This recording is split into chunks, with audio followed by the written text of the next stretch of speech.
11.2 का question number 2, ये भी बहुत शानदार क्वेश्चन है, एग्जाम में आता है। ठीक है, क्यों आता है, इसका क्या रीजन है, मैं आपको बताऊंगा अभी। देखिए बच्चों, ऐसे इसमें बनाने की जरूरत नहीं है, डायमेंशंस बिना उसके भी हो जाएगा, लेकिन आपको और अच्छा समझ में आ जाए इसलिए मैं इसको बता रहा हूँ, है ना। एग्जाम में बनाने की जरूरत नहीं है। एक लाइन सेगमेंट ले लेते हैं अपन, उसका नाम देते हैं ए और बी। ए के कोऑर्डिनेट भी आपको दे रखे हैं, बी के कोऑर्डिनेट भी आपको दे रखे हैं। ए का कोऑर्डिनेट है 4, -1, बी का कोऑर्डिनेट है -2, -3, ये आपको दे रखा है। Find the coordinate of the point try section of the line segment. इस लाइन सेगमेंट के ट्राई सेक्शन हो रहे हैं, मतलब 3 भाग हो रहे हैं, 3 इक्वल पार्ट्स में डिवाइड हो रहा है ये। तो 3 इक्वल पार्ट्स में डिवाइड करने के लिए हमें यहाँ 2 पॉइंट बनाने पड़ेंगे, एक तो P और एक Q। ये 2 बना दिए भैया हमने, P और Q बना दिया। देखो ये P और Q होने से 3 पार्ट बन गए। देखिए पहला पार्ट, ये वाला हिस्सा पहला हो गया, ये दूसरा हिस्सा हो गया, ये देखिए, और ये तीसरा हिस्सा हो गया। 3 पार्ट बन गए। पहला बन गया AP, दूसरा बन गया PQ और तीसरा बन गया QP। 3 पार्ट होगा। तीनों पार्ट कैसे हैं, इक्वल है। ट्राई सेक्शन है मतलब तीनों पार्ट इक्वल है। तीनों पार्ट इक्वल है मतलब अगर ये x है तो ये भी x है, ये भी x है। अगर ये 1 है तो ये भी 1 है, तो ये भी 1 है। तीनों ही 1 1 1 है। ठीक है, तीनों इक्वल पार्ट्स के अंदर है। बहुत शानदार क्वेश्चन। चलिए अब P के कोऑर्डिनेट अपन अपनी मर्जी से ले लेते हैं, कुछ दे तो रखे ही नहीं उसने। अब यहाँ पर x1 y1 मतलब इसके लिए कुछ और ले लेते हैं अपन, क्योंकि मैं जब x1 y1 बोलूंगा तो आप कंफ्यूज हो, क्योंकि x1 y1 तो ये रहा, x2 y2 ये रहा, तो फिर इसको क्या ले। तो इसको आप अगर कैपिटल X और कैपिटल Y ले लेते हो तो फिर दिक्कत है, क्यों रोने लग जाएगा, बोले मेरे को क्या लोगे, फिर कैपिटल X और Y कैपिटल ये ले लिया तो। या तो फिर इसको कुछ और नाम दे देते हैं, इसको नाम दे देते हैं अपन A और B, और इसको नाम दे देते हैं C और D। इस क्वेश्चन के अंदर ऐसा कर लेते हैं। और कोई ये नहीं, मैं तो परंपरावादी आदमी हूँ, मैं तो XY लूंगा, तो भैया ले ले, उससे कोई गलत थोड़ी कर रहा है। कैपिटल X और Y इसको मान ले, और X1 Y1 तो इसको ले ले। कैपिटल पर X1 Y1 तो ले नहीं सकता, कैपिटल लेना पड़ेगा तेरे को, पर तू खुद ही कंफ्यूज हो जाएगा। इसलिए यहाँ पर X Y को छोड़ करके कुछ अदर ले लीजिए, U भी ले लीजिए, है ना, यहाँ पर कुछ भी ले सकते हो। तो मैं ले लेता हूँ AB और यहाँ पर ले लेता हूँ मैं CD। 2 अलग अलग पार्ट ले लिए तो अब ना गलती नहीं होगी। ठीक है, अब मैं शुरू कर रहा हूं। यहां पर मैं लिखूंगा point P divides the line segment AB in the ratio 1:2 in the form of internal division. Hence, by internal division formula or section formula। Bar bar line लिखने से आपको लाइन याद हो जाएगी। ठीक है, पॉइंट P जो लिख रहे हो ना, इसके कोऑर्डिनेट भी लिख लो। यहाँ पर ये देखिए पॉइंट P कोऑर्डिनेट से लिखो, इसकी पगड़ी इज्जत का सवाल है ना। तो point P divide the line segment AB in the ratio 1:2 in the form. अभी 1:2 कैसा है ये मैं आपको बताता हूँ, पहले हिंदी में भी लिख लेता हूँ, है ना, फिर मैं आपको बताता हूँ।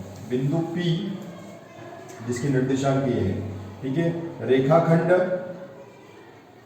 AB को 1:2 के अनुपात में आंतरिक रूप से विभाजित करता है। ये देखिए आंतरिक रूप से विभाजित करता है, तो आंतरिक विभाजन सूत्र से, आंतरिक विभाजन या सेक्शन सूत्र से, सेक्शन सूत्र से, कुछ से भी बोल दो, आंतरिक विभाजन सूत्र से या सेक्शन सूत्र से। ठीक है, capital X M1 X2 M2 X1 upon में M1 plus M2 M1 Y2 M2 Y1 upon में M1 प्लस M2। बच्चों 1:2 कैसे आया देखिए, मैंने आपसे क्या बोला था, 3 इक्वल पार्ट्स में डिवाइड कर रहा है। तो ये वाला पार्ट हो गया 1, ये वाला पार्ट हो गया 1 और ये वाला पार्ट 1 हो गया। अब मैं P की बात कर रहा हूँ तो सोचने के लिए Q को हम थोड़ी दूर भगा रहा हूँ। ठीक है, अब आप देखिए, अब खाली P है, अब P है तो ये हिस्सा P का हिस्से में आ रहा है 1 और P के हिस्से में ये आ रहा है 2, तो ये हो गया रेशो 1:2, 1:2, ये वाला हिस्सा 1 और ये दोनों मिलकर के 1 और 1 कितने हो गए 2, तो ये 1:2 में डिवाइड हो रहा है। ये जो लाइन सेगमेंट है दो के बीच से नहीं कट रहा है, एक तरफ तो थोड़ा कम कट रहा है और एक तरफ थोड़ा ज्यादा इंटरसेक्ट हो रहा है। ये देखिए यहाँ पर कम हो रहा है और यहाँ पर ज्यादा हो रहा है, तो इसलिए रेशो बदल जाएगा, 1:2 आ जाएगा। ठीक है, अब अपन यहाँ पर फॉर्मूला लगा देते हैं, है ना, कैपिटल X M1 M2। अच्छा, कैपिटल X की जगह अब अपन कैपिटल X की जगह यहाँ पर AB लिख रहे हैं, क्योंकि यहाँ पर कैपिटल, यहाँ पर मैं लिख देता हूँ ताकि आपको दिक्कत नहीं आए समझने में। मैं Y बाद में लूंगा, क्लियर करके लिख लेता हूँ। यहाँ क्या क्या दे रखा है आपको, X1 दे रखा है आपको 4, Y1 आपको दे रखा है -1, ठीक है, X2 आपको दे रखा है -2, Y2 आपको दे रखा है -3, कैपिटल X है A और कैपिटल Y है B। यहाँ आपको समझाने के लिए A भी ले लिया मैंने, ठीक है। चलिए, तो यहाँ पर लिख लेते हैं A। अच्छा, M1 M2 लिखना भूल गया, तो M1 है 1 और M2 है 2, ठीक है, M1 और M2 भी आ गए आपके सामने। वैल्यू पुट कर ली जाए, 1, X2 है 2, M2 है 1, X1 है 4, यहाँ पर आ गया आपका M1 M2 1+2 है, ठीक है। अब जगह की कमी हो रही है, ये लाइन मुझे रफ करनी पड़ेगी पूरी नीचे तक, उसके बाद मैं आपको फिर ये करवाता हूँ, ठीक है। ये नीचे की लाइन पूरी रफ कर देता हूँ, ये रफ हो गई भी है, ये खत्म होगा इसके, ये लाइन बार बार आएगी।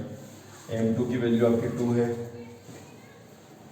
A की वैल्यू आपके सामने आ रही है, 2 1 जा 2, 4 2 जा 8, 2 और 1 3, 8 में से 2 गया तो 6, प्लस का, क्योंकि प्लस का नंबर बड़ा है तो 3 2 जा 6, A की वैल्यू आ गई 2। भाई साहब A की वैल्यू आई है, अब हमें किसकी वैल्यू चाहिए, Y की वैल्यू चाहिए। Y की वैल्यू चाहिए तो मैं इसको रफ कर देता हूँ और Y की वैल्यू मैं यहाँ पर निकाल देता हूँ, ठीक है। ये देखिए, Y की वैल्यू निकालने जा रहा हूँ मैं। Y की वैल्यू आ गई, M1 कितना था आपका, M1 था 1, Y2 था आपका -3, M2 था आपका 2 और Y1 है आपका -1 और नीचे आ गया है 1+2, ठीक है।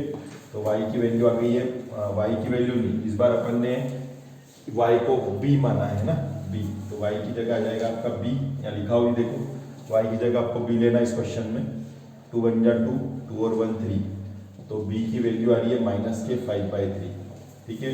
तो कोऑर्डिनेट ऑफ पॉइंट P, तो अपन को यहाँ पर लिखना पड़ेगा कोऑर्डिनेट ऑफ पॉइंट P, तो कितने आ गए 2, -5/3, बिंदु P के निर्देशांक आ चुके हैं बच्चों, P के निर्देशांक आपके सामने आ चुके हैं। P की वैल्यू आएगी 2, -5/3, ठीक है। एक आंसर तो हमारे पास में आ चुका है, P का वैल्यू आ चुकी है। अब हम निकालने जा रहे हैं Q की वैल्यू, ठीक है।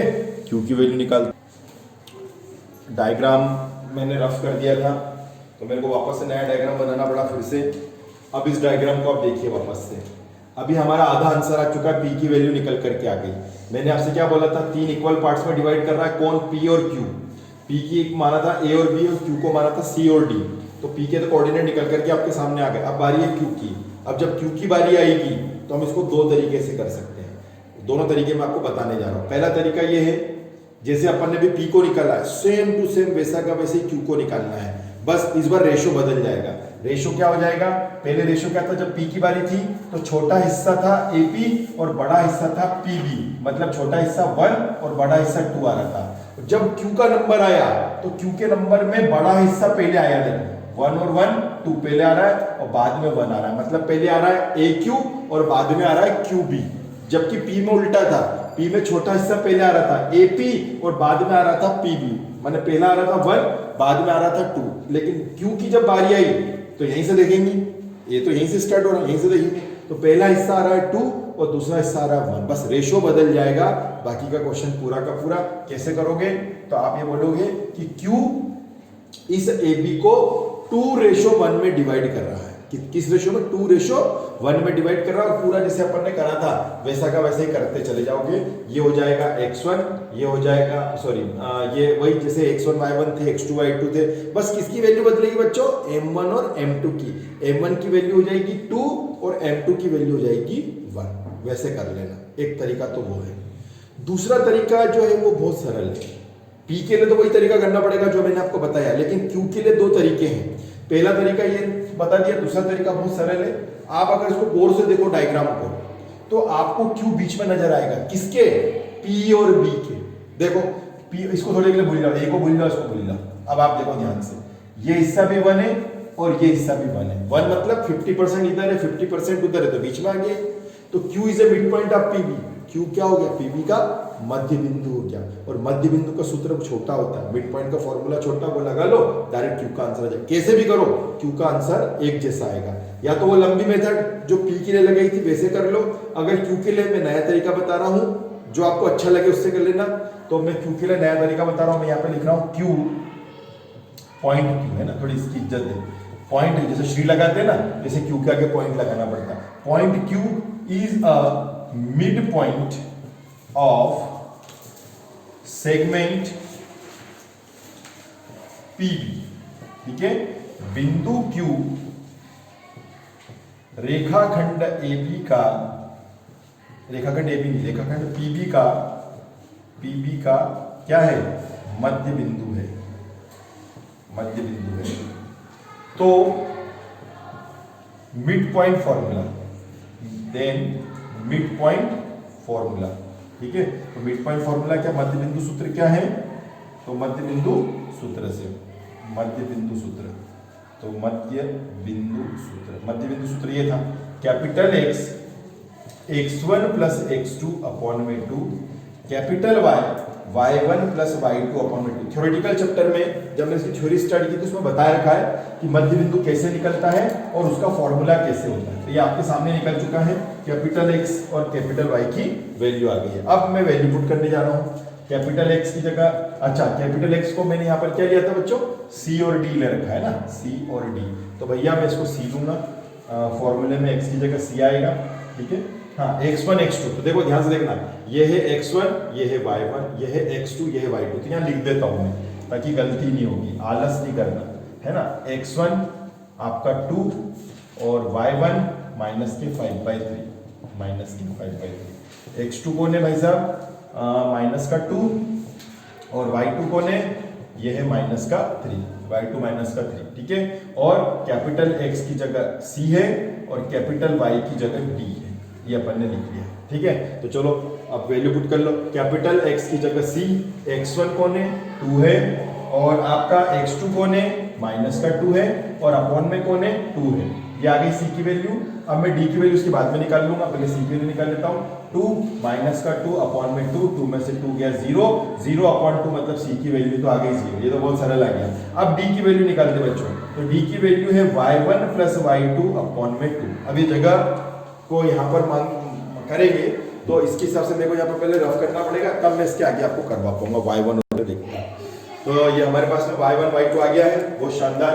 y1 है हमारे पास में, y1 है आपके पास में माइनस 5/3, डरना नहीं इसको देख के, और y2 आपके पास में है माइनस का 3 और अपॉन में आता है 2। ये कैपिटल D, स्मॉल d की वैल्यू आ जाएगी है ना, अपन इसको d लिया है। अब यहाँ पर आपको एलसीएम लेना पड़ेगा बच्चों, तो एलसीएम के लिए लाइन मैंने पहले से खींच दी जो कि गलत है। पहले इसको एलसीएम लेंगे अपन, यहाँ पे कुछ भी नहीं है तो 1 ले लेते हैं। ये d की वैल्यू आ रही है आपके सामने, 5 1 जा 5 प्लस माइनस माइनस 3 3 जा 9 अपॉन में 3 1 जा 3 और 2 और बेचारे के अपॉन में 1 आ जाएगा। एक बार फिर से देख लो, 5 1 जा 5, 3 3 जा 9, 3 1 जा 3 और नीचे 2 और उसके अपॉन में 1। अब आगे बढ़ जाते हैं, उल्टी कराओ तो माइनस 5 और 9 माइनस के 14 अपॉन 3, इसको रेसिप्रोकल करेंगे मतलब उल्टी कराएंगे, ये हो जाएगा 1/2, 2 7 जा 14, तो d की वैल्यू आ गई माइनस का 7/3। ये d की वैल्यू आ गई भाई साहब, तो d की वैल्यू आ गई आपकी। तो कोऑर्डिनेट अपन यहाँ लिख लेते हैं, coordinate of point Q, point Q के कोऑर्डिनेट आ गए 0, -7/3। यहाँ पर हिंदी में लिख लेते हैं, P नहीं, पॉइंट Q। हाँ ठीक है, बिंदु Q के निर्देशांक, बिंदु Q के निर्देशांक आपके सामने आ गए 0, -7/3। ये आपका आंसर आ गया, कंप्लीट आंसर हो चुका है।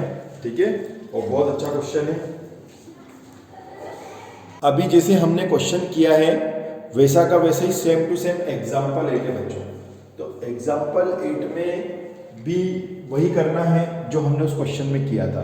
ट्राई सेक्शन, ये वाला हिस्सा, ये वाला हिस्सा, ये वाला हिस्सा, समत्रि भाजन, 3 बराबर बराबर भागों के अंदर उसने बांट दिया है। ये देखिए, तो मैंने यहाँ सब चीज लिख दिया हुआ क्योंकि वही लाइन लिखनी थी, तो मैंने आपको यहाँ पर लिख दिया पहले से। अब मैं क्वेश्चन स्टार्ट कर रहा हूँ। तो P की वैल्यू अपन ने बिंदु P लिया है, इसके कोऑर्डिनेट क्या लिए है, AB और Q की क्या लिए है, CD लिए है। ठीक है बच्चों, तो शुरू करते हैं अपन। कैपिटल X की जगह अपने, अब मैं इस बार लिख नहीं रहा हूँ क्या क्या, बस आप डायरेक्ट लेते जाओ।